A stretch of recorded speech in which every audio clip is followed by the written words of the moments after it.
and Genesis chapter 1 and verse 16. And we read there, "And God made the two great lights, the greater light to rule the day and the lesser light to rule the night."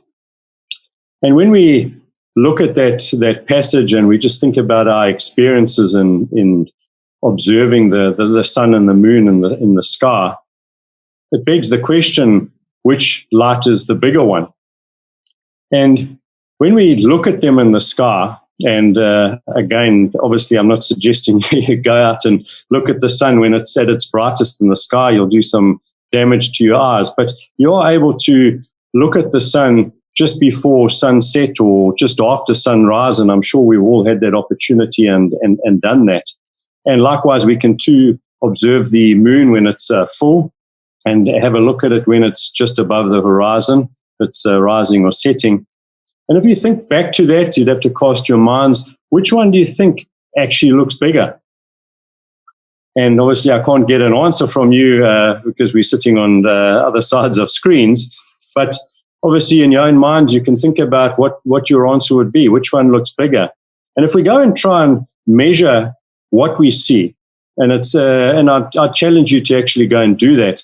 You can either just take simply your thumb or a ruler, hold it at kind of arm's length so that you've got a standard sort of distance, hold it up to the sun when it's just above the horizon, measure roughly what you see at the end of your arm, and when you get the opportunity with a full moon, do the same thing.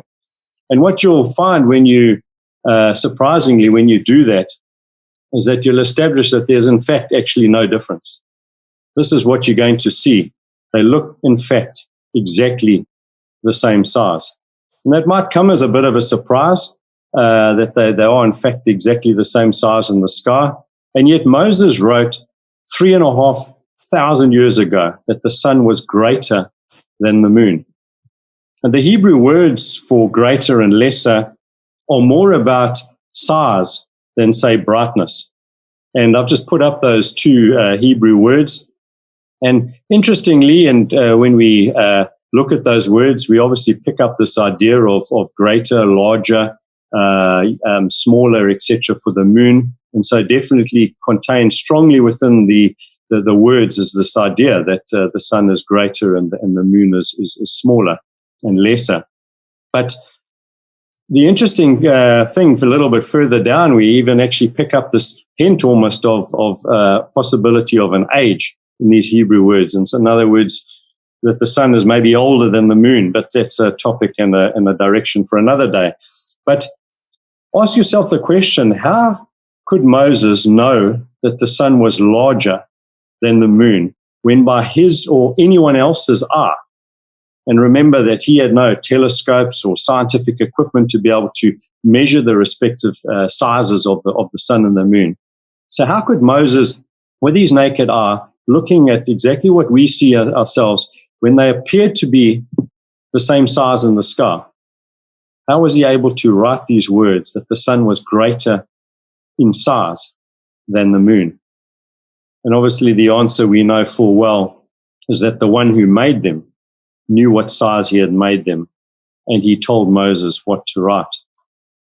So if we go and have a look at the sun, and I've just drawn this yellow disk, which you should see on your screen, and we can get some idea of its size relative to the Earth. I'm not sure if you can see the Earth there. If you've got this up on a large screen, might be a little bit more obvious, but right over there is the Earth, and as near as I could get it on a computer screen, that's about the relative size of the Earth to the sun. And if you thought that was just a speck of dust on your screen, that's the moon located between the Earth and the sun. And again, if we just blow this up there, blow the sun up so that we can get a little bit more perspective, we can see that Moses wasn't half exaggerating. The sun is indeed significantly greater than the moon. There's no little about it.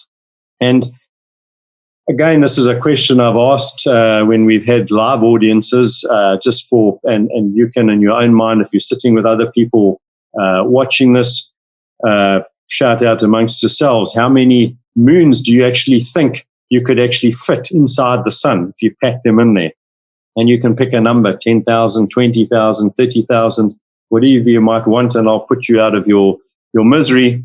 But you can fit, in fact, 64 million moons inside the sun. In fact, if you counted the moons as you filled up the sun at 1 moon a second, it would take you just over 2 years without doing anything else. No sleeping, no eating, nothing but counting that moon. So this sun is truly greater than the moon. And when we look at the sun and the moon, we pick up in terms of the diameter of the sun. The sun is 1.3914 million kilometers in diameter, a number that we just can't even get our heads around. I think the moon, on the other hand, is something we can, a bit more palatable, 3,474 kilometers, so a little bit less than the distance from London to Jerusalem. But the interesting thing is when we divide the diameter of the moon into that of the sun to get an idea of this size, we find that the diameter of the moon goes exactly into the sun's diameter 400 times, not 301 or anything like that, almost exactly. There's a small decimal point, but 400 times. And one of the interesting points about both the sun and the moon is that the path or orbit that the Earth takes around the sun as it revolves around the sun, or that the moon, in fact, takes around the Earth, is not a perfect circle. So it's what we call an elliptical orbit, and they have a varying point in terms of the distance that they find themselves, the moon from the Earth or the Earth from the sun, as they travel around in their particular revolution. And we find in the case of the moon, its furthest point is known as the apogee, and its closest point, the perigee. And so we have this range of distances falling within those parameters. And in addition, when we observe either the sun or the moon, the distance we are really looking at is from the surface of the Earth, where we are obviously standing, to the very center of the sun or the moon, since we are really, in a sense, I guess, seeing the edge or the equator of either of them. So if that diagram illustrates it to some degree, that's pretty much what we're seeing in terms of the distance from where we're standing on the Earth to either the center of the sun or the center of the moon. But because they both vary in distances throughout the year, if we had to take a ratio of these two different distances, the ratio of the distance from the Earth to the sun divided by the Earth to the moon, we obviously get a range of possibilities.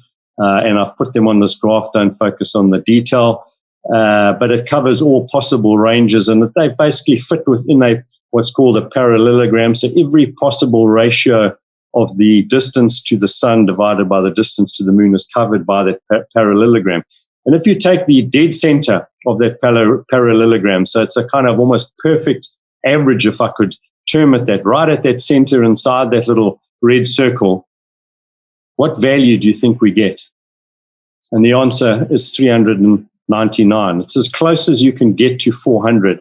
So in other words, it's the same ratio that we had for their diameters. And so what does all this mean? Well, it explains two things. It explains why the sun and the moon appear to be the same size when we look at them. If you think of just an object, if you had something that was twice the size of another object, let's just say a pencil or a stick, if one stick was twice the height of the other stick, and you placed the taller stick twice the distance away from you, when you observed them, they would appear to be the same size. So something that's twice the size will appear the same size if it is placed twice the distance away. But when we look at this range of ratios that we have, it also further explains why when we see a full solar eclipse, that the sun fits perfectly behind or is perfectly covered by the moon. And obviously, to clarify at this point, this is not just some science lesson drawn from Genesis chapter 1 and verse 16. There's so much more that God is obviously trying to tell us here. And look at what he says 2 verses earlier in Genesis chapter 1 and verse 14. And here God says, "Let there be lights in the expanse of the heavens to separate the day from the night." And we know he's talking about the sun and the moon. And he says here, "And let them be for signs and for seasons and for days and years. So here, God is giving the reason or purpose behind why he made the sun and the moon in these 4 points that he brings up here. And if you had to go and ask someone, possibly a friend, a work colleague, maybe even a scientist for that matter, what purpose the sun and the moon serve for us here on earth, I don't think you'd get a great deal in the way of agreement with what God has said. There's some similarities, but not entirely. The scientist or colleague or friend would perhaps maybe say that primarily the sun in this case, they provide light. The moon does provide a bit of light at night as well, but the primary purpose of the sun then they would say would be to provide light. And really, when we think about light, what is it? It's really energy for life. Without the sunlight to make plants grow and turn into food for animals and for us to eat, there would be no life on this planet. We need that sunlight to provide the energy and the light to this planet for everything to grow and for things to live. And that's pretty much what God said in verse 16. Likewise, also with that light, without the warmth and the heat that comes from the sun, the planet would soon freeze over and there would be no life. Other reasons that might be given to you as to the purpose behind the sun or the moon would be to give us tides. And if you thought that it's only the moon that gives us tides, it's not. It's also the sun that has a role to play in our tides as well. Another reason given is that they mainly determine our time system, the days and the years, which again God also says in verse 14. But if you said that they give us our seasons, then you'd only be partly right. And why is that? Well, because the sun and the moon don't really give us our seasons.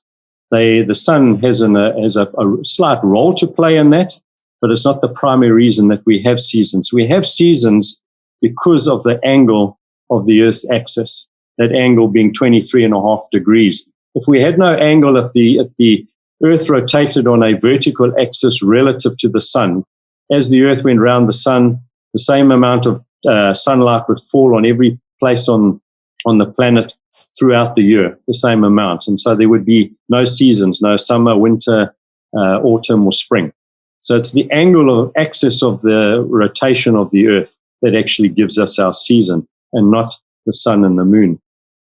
But looking at the 4 things that God says the sun and the moon are for, and I'm going to start with the last one first, because the last must be first. And so we're kicking off with the one in yellow there, the years. And when we look at the Hebrew word for years, it has everything to do with a revolution of time. And if you just think about that in its own right, Moses wrote this 3,500 years ago.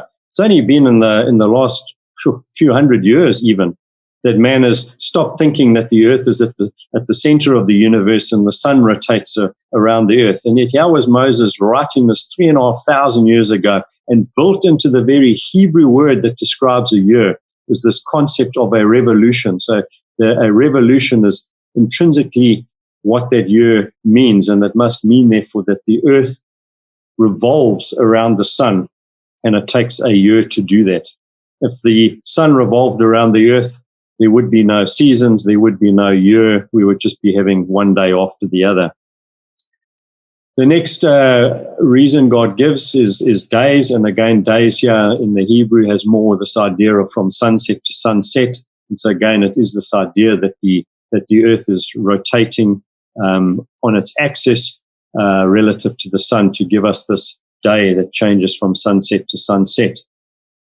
And then we have this word translated by the translators as seasons. And seasons we understand to be summer, winter, spring, and autumn. And unfortunately, that's probably a very poor translation from the Hebrew. It doesn't mean seasons. I can understand where they're getting it from, but the actual Hebrew word means more appointment or festival. So as you go throughout the rotation or the revolution around the sun, there'll be various times during that revolution in which you will appoint certain festivals, religious festivals, to worship God in the many ways that he appointed in the Old Testament. And so seasons are a fairly poor translation. It's much more festivals and appointments. And as I pointed out earlier, it's the axis of the earth that gives us our seasons, not our revolution so much around the sun or the sun itself. And then finally we come to the first reason God gives, and the reason I've left it for last is because God lists it first, and it is the most important reason as to why he has given us the sun and the moon. And the moment God says to us that he put them there in the sky as signs, plural, for us, we need to really be sitting up and taking notice. We need to be asking the question, why did God put the sun and the moon in the sky as signs? What signs is he trying to teach us about and tell us about? And we should be looking to explore what these signs are, because there must be great lessons to learn from them if God has gone to that level of trouble to put the sun and the moon in the sky as signs for us, above all the other things that we might think of in terms of the sun and the moon. And that's what we're going to look at this morning. So as you can see in the brackets there, we have this Hebrew word oth, and it means a mark, a miracle, a sign, or a token. So the translators have got it 100% right here. That's exactly what it means. And if we go and look at this Hebrew word oth here, it's made up of 3 Hebrew letters, and we read from right to left.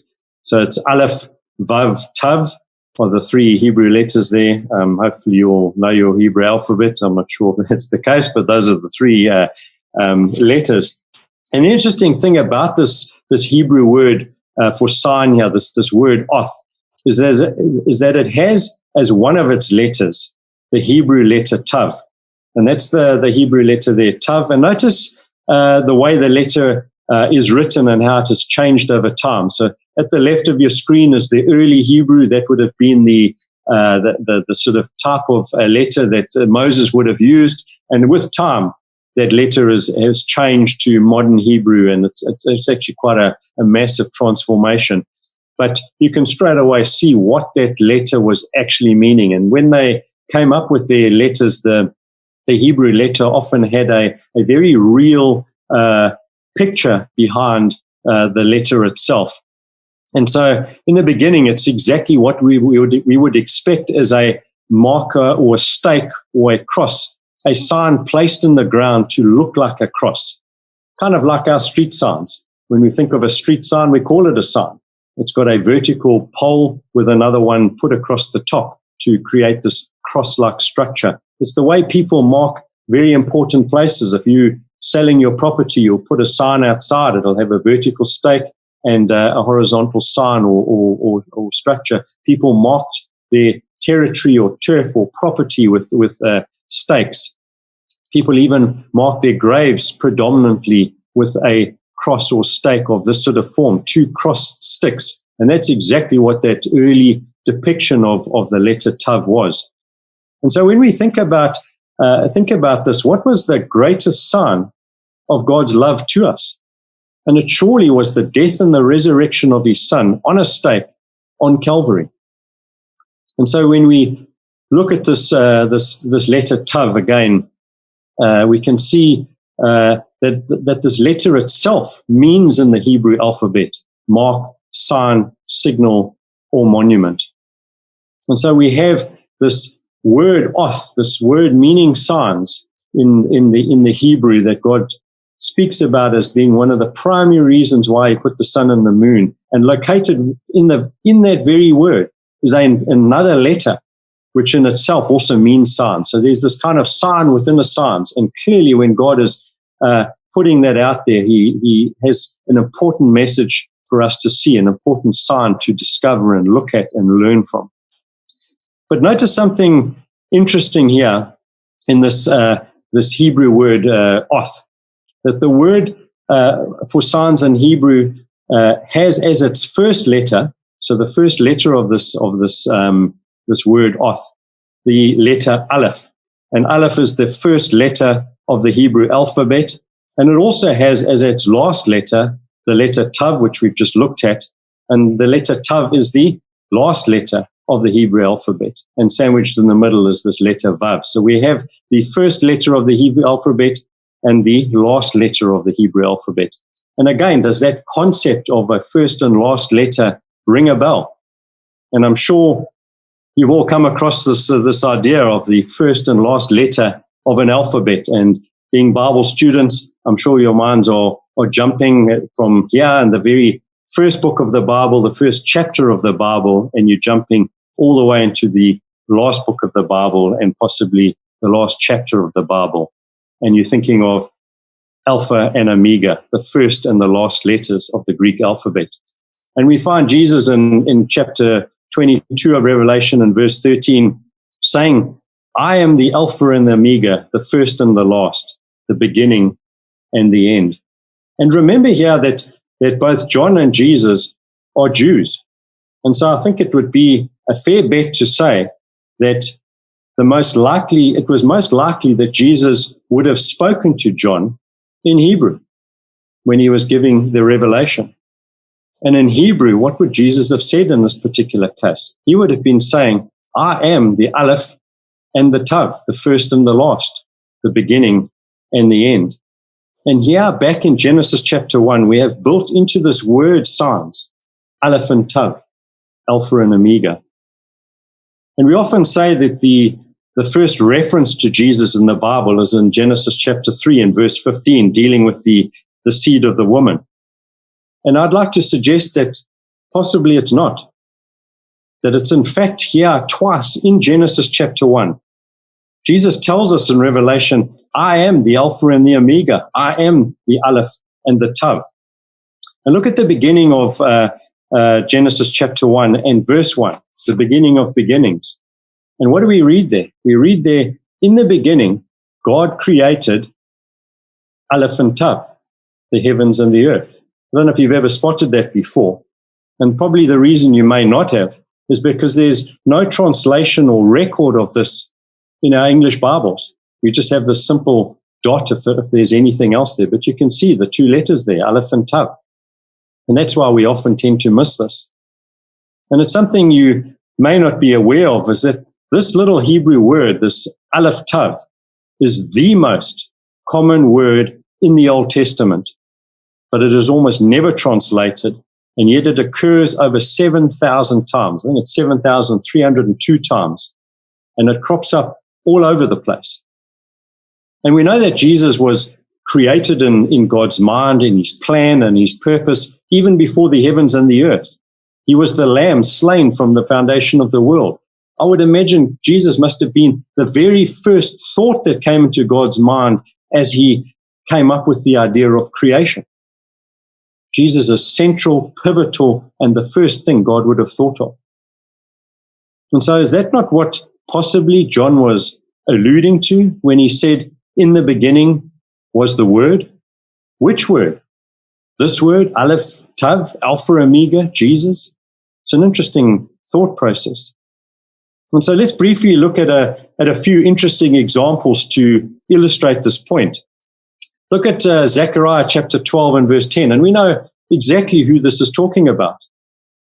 And we read there, and I'm just picking up right in the middle of that piece that I've put up there, and we read there, and they look to me, and you notice that again? They look to me, Aleph Tav, there it is in the Hebrew again, whom they have stabbed or pierced. They look to me who? Jesus, whom they have pierced. And again note that it's been left out of our Bibles. And if you're still in doubt, let's take a look at Exodus chapter 12 and verse 13. And we all know when the Jews in Egypt had to paint a sign in blood on their doorposts, we read that the blood shall be to you for a sign upon your houses. And notice just a quick aside here, that the sign was not for God or the angel of death. God and his angels don't need signs or directions to know which house to avoid. It's not like the angel of death was wandering through those cities where the Jews were and saying, there's a house with blood on it, I'm going to avoid that, and hang on, that house doesn't have blood on it, I'm going to go in there and do what I've come to do. But we read there, and I've underlined it, the sign was for them, to you for a sign. And note carefully here that while the translators have given us this word sign or token here, the Hebrew word, when we look at it up at the top there, up at the top, is this same aleph and tav. It isn't the proper word for sign. Remember, that was the word, the Hebrew word oth. You can see here that it's missing that middle letter vav. But again, the reference and the link is surely back to Jesus, the Passover lamb. And it makes you wonder whether they simply slopped some blood on the doorposts and the lintel, or whether they actually painted the letters aleph and tav as a sign, pointing to the real Passover lamb, Jesus. And it's an interesting thought, and no way we could prove it either way, but just an interesting idea that it may not have just been simply slopping a whole lot of blood on the doorposts and lintel. So Jesus is saying to us in Revelation, God spoke of me right back then. I'm the great sign that God said he would send. And so every day when you look into the sky and see the sun, and I know in the UK you don't have that privilege that we have in South Africa here of seeing it maybe that often. It's often hidden behind clouds. But when you get the opportunity to go out on a sunny day and you can look into the sky and look at the sun, what are you doing? You're looking at the sign God gave of the promise of his son. And he's asking us every single day that we walk out there and look at that sun to remember that it is a sign he put in the sky to remind us of the promise of his son, a promise that has been fulfilled when he first came and will indeed be fulfilled when he returns. But the other interesting thing is that we know that the Hebrew letters also have values assigned to them. And so going back to our Hebrew word for sign, that word oth, we know that the first letter in the Hebrew alphabet is aleph, and it has the letter 1 assigned to it. The second letter in the Hebrew alphabet is bet. It has the number 2, and so on. We get up to the sixth letter in the Hebrew alphabet, which is vav, and that has the number 6 assigned to it. And we go all the way to the end. We get to that final letter, tav, which is the 22nd letter in the alphabet. And if you want to shout out, I won't hear you from this side, but as the 22nd letter in the alphabet, what value do you think that 22nd letter has? And you can, if you're sitting with a group, you can shout it out, but I'll put you out of your misery again unless you know your Hebrew alphabet well. But if you thought it had the value of 22, you'd be mistaken, as we can see how they put their numbers together. But the interesting thing is that the letter tav has the value assigned to it of 400. And so where have we heard this number before?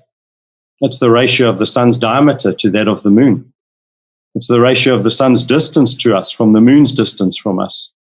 It's the value of the letter meaning sign contained in the word sign. Is that a coincidence? If it is, it must be one of the most monumental coincidences that has ever existed. Only in the last few decades have we had the knowledge and the scientific skill and equipment to be able to measure all of this. And you can trust me on this, Moses didn't. And so if this does not reinforce your faith in the authenticity of the Bible, then nothing will.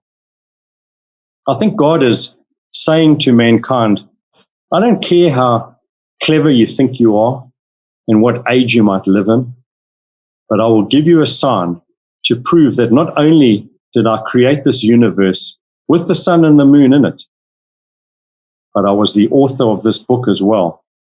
Don't ever come to me and tell me I didn't give you enough proof. And I'm sure this is not the only sign that God meant us to see. I think there are many more, and it's well worth exploring and looking for them. But look again at that Hebrew word for sign, this Hebrew word oth. And when we break it up again into its letters, that first letter aleph, as I said to you before, the original Hebrew used a picture of something to come up with the particular letter. And if you look at that early Hebrew depiction on the left, you can see exactly what they've drawn there and what it was meant to mean. It's basically the head of an ox. You can see the ox's head with its two horns, and that ox represented power. It represented authority. It represented strength. It represented a leader. And so we can think at this point of Jesus, our leader, God's authority. The second letter, the letter Vav, again looking at that early Hebrew picture there, and you can see it means, or it comes from some form of tent peg that they probably would have used to hold down their tents. It was some form of hook or nail. And again, where does our mind take us to this? We think of Jesus, our leader, nailed to what? And we come to our third letter in this word, oth, tav, which we've looked at already, and we know that it means a mark, a sign, a signal, or a stake. And so we think here of Jesus being nailed to a cross or a stake as a sign. And so collectively we have here, when you think about this amazing little word for signs that God has given us here, we have collectively a summary of God's plan in this simple word of just 3 letters. We have here our leader nailed to a stake. And isn't that incredible? What an amazing sign God has given to us to encapsulate his plan and purpose with his son. And remember the values that we had earlier on with these different letters. We have 1 for Aleph, 400 for Tav, and we have that middle letter there, Vav, having the number 6, and we know what the number 6 represents. The number of 6 represents man. And so what again is God telling us here?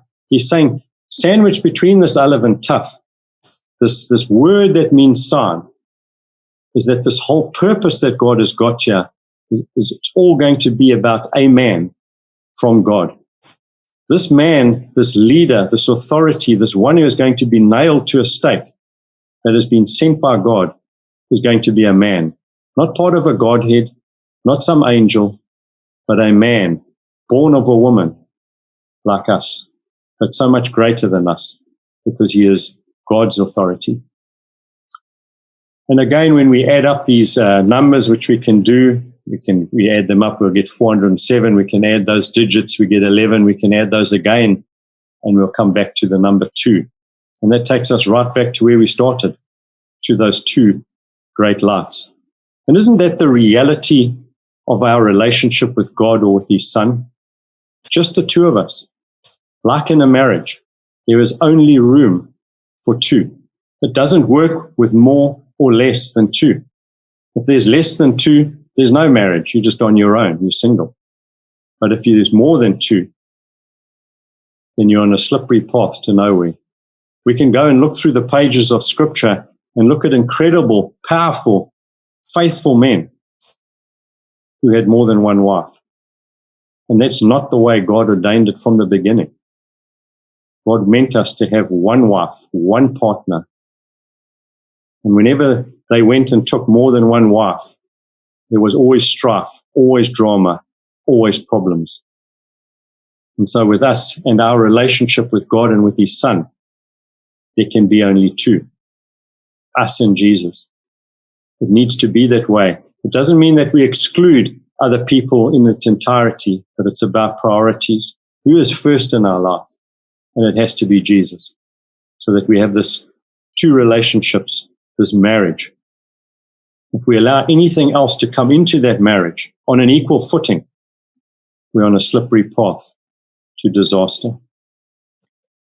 And so as we come to affirm and break bread and remember Jesus, what are we doing? We're coming to remember that sign or stake that God placed in the earth to mark his purpose with mankind. We come, as I said, to reaffirm our own individual one-on-one relationship with Jesus. And he is the greater light, the sun, and we are the lesser, the moon. And like the moon, we have no light of our own, but are only able to reflect his light, his glory in this dark world. That is our purpose. We are here in this world to, like the moon, reflect Jesus' light on this dark world. And so as you come now to break bread and drink wine, remember that the sign on the doorposts was not just for the Jews back then. It was for us also. It was a sign that God would one day provide the ultimate lamb to enable death to bypass us, that we might live forever. Amen.